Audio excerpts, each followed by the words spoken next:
Hey there. Subscribe to my channel. And also press this bell icon, so you never miss any new updates, cause whenever we upload new video you will get a notification. بسم اللہ الرحمن الرحیم. نہج البلاغہ، درس number 10، حکمت number 3، part number 6، دنیا کو ترک کرنا. امام علی علیہ السلام اس تیسری نمبر حکمت کے چھٹے حصے میں زہد کی نشاندہی فرماتے ہیں.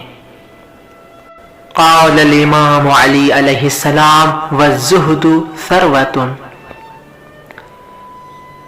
اور دنیا سے بے تعلقی بڑی دولت ہے.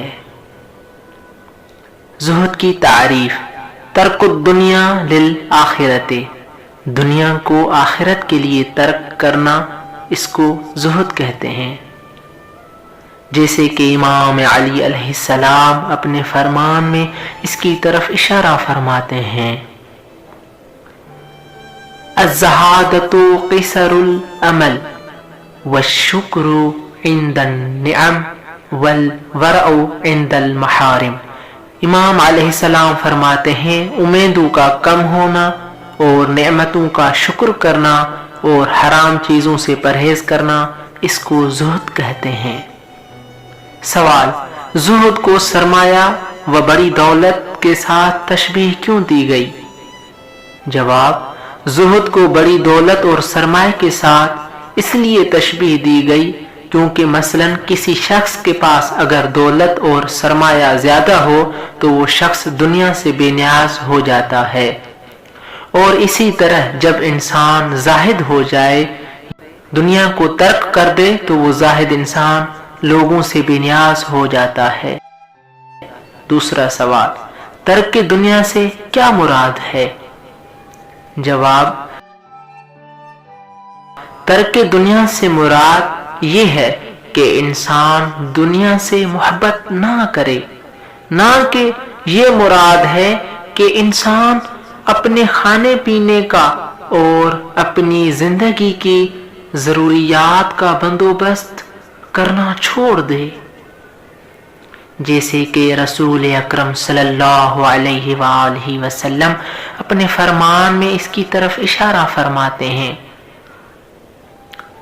الزہادۃ فی الدنیا لیست بتحریم الحلال ولا اضاعۃ المال ولكن الزہادۃ فی الدنیا الا تکون فی یدیک اوثق منک بما فی ید اللہ.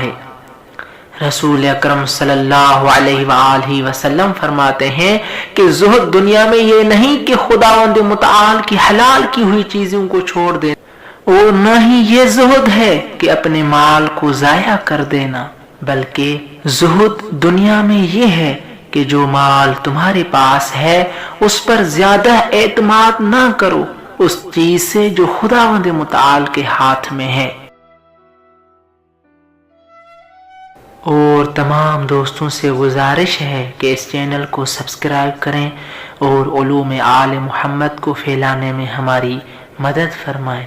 اور آخر میں اللہ تعالیٰ سے دعا ہے کہ ہمیں زہد جیسی نعمت سے نوازے اور اپنے حفظ و امان میں رکھے.